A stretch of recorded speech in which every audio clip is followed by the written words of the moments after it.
So it was a sunny day and I decided to work on this one again. I received several comments and emails about it. Thank you for that. It was really nice to read that some of you were wondering when I would paint this window. I can tell you that I've painted it several times, but that's long ago, and it was really great to make another painting of it last week. I received an email from Peter, and it was really a helpful email because Peter was really honest, and he told me that he was that there was a problem for him in this painting. The window didn't look like a window to him, but more like a painting on the wall. He even told me why the window looked more like a painting on the wall than a window with a view outside. And he told me that this is the problem that you get as well when you're shooting pictures with a camera, that you never will reach the real tone, because the camera makes its own choice, and the camera can choose to make this as bright as all the mood here in the studio, and then this becomes almost white. Or the camera chooses to make this more realistic, but then this will become black. When you are painting, you have to make your own choice.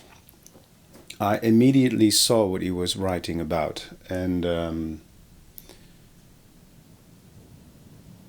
there is a trick that I always use when I'm working outside to solve this problem. And the trick that I use is that when I want to paint a tree, for example, which is brighter than everything inside the studio, then I don't look at the tree while I'm painting it, but I'm looking at a teapot, for example, inside the studio. And of course, then you don't concentrate on the tree, so you don't see it very well, but the shapes are already on your painting, and then you concentrate on the teapot, and then your eyes get used to the tone of this teapot, and then you see above the teapot how bright the tree has to be. So in other words, like I was telling in the previous video, don't paint what you're looking at, but paint what you see. All the tones, all the colors have to collaborate in the painting. And it's so helpful to share this online and to receive serious emails from people like you who help me through this. So it feels like you're working together then. And I immediately changed the tone of the view. I made it brighter. And I think we don't look at a painting of a painting on the wall anymore, but we are looking at a window with a view, with some darker chaos under it. So don't paint what you're looking at, but paint what you see. And I think that means that, as I told you earlier, when you are concentrating on an object and you try to mix the color exactly the same, it's possible you will get the same color and you can put it on a canvas, but from the moment you paint something under it or above or next to it, there is going something wrong, because then you are concentrating on the next color. So you have to make choices in values, in tones, in strength of color, and I think that's easier when you use just 4, maybe 5 colors, because then you will never find the right color on your palette, but you will find a color that will be the closest to the certain effect, the contrast that you want to show.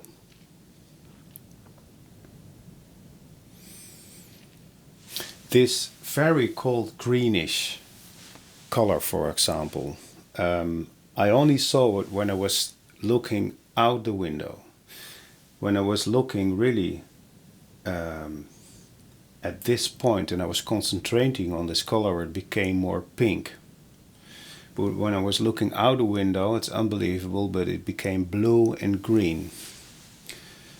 So that trick, well, maybe it's not a trick, maybe it's really a way to see how colors collaborate. And that's, of course, what a painting is about. When you're painting from life, and when you're painting from pictures, it's different because, again, the camera has already made its choice. But when you're painting from life, you really need to make your own choice.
I feel that I'm able to make countless paintings from this subject. Like I have the feeling that I can make countless of paintings from that marching band scene, although I have only 2 proper pictures of it. I just felt this morning that I should make this painting. It went quite fast. And when it was finished, I put it on the easel next to this one, the first one of this scene, and then I saw there were a few parts disturbing me. Normally I would let it wait till the right moment for me to change these parts, the right moment outside when the light would be the same, and then I would change it. New to me is that I accept that I see what's wrong, and knowing that when I know what's wrong, I know how to change it. So I did it immediately.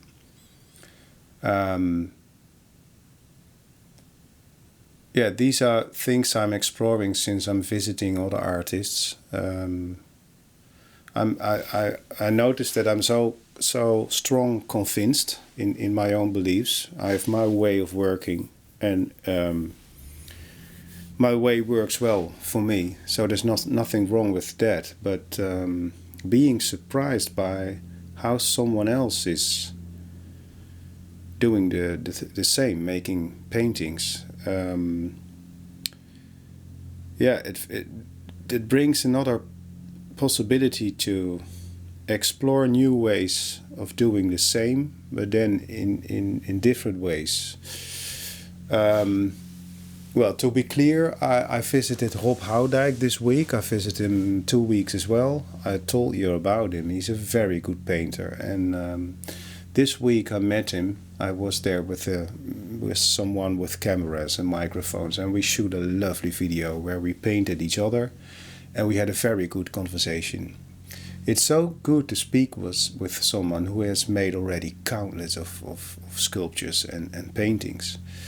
One of the most interesting things about him to me is that he is able to paint not only while he's discovering reality, but he can paint it from his memory. For me, that's only about freedom, that you feel free to make your painting and you trust on yourself. I was in that belief that a painting is only good when you are discovering and exploring reality, because reality tells you what to do in a painting, and there is a certain truth in it, but then you forget yourself. Because the painting is the result, the painting must tell the story. People don't check here what's out of what the view is through my window. People will only see the painting. And the painting must tell what I'm experiencing there at that moment. I like that dark mood in my studio. I turn off the lights when I make a painting like this, and then I'm so amazed by the darkness, and then that cold light that comes in through the window, and it touches all the surfaces of the things in a same color, so they all become abstract and belong to each other. Every moment it looks different, and from every spot where I stand it looks different, and you feel different, and you can paint it countless times. It's interesting. I'm reading a book. I'm reading a lot of books, so there were books waiting to be read as well, to be read as well. I even received a book from one of you, Linda. You sent me that book. That's also still waiting, but in a few weeks I will start with it. Thank you again for it. This one is a Dutch book. I don't know if it's translated in English. When there is a translation, I will share it in the description. A translated title may be An Introduction to the Amazement, to Wonderment, by the writer Cornelis Verhoeven. It's a strange title, An Introduction to the Amazement. It seems like someone can tell you how to be amazed. of course, he isn't able to do that. But he explains that being amazed, being able to wonder is a way of being. It's a certain state of mind. And one of the best things so far I read in this book is that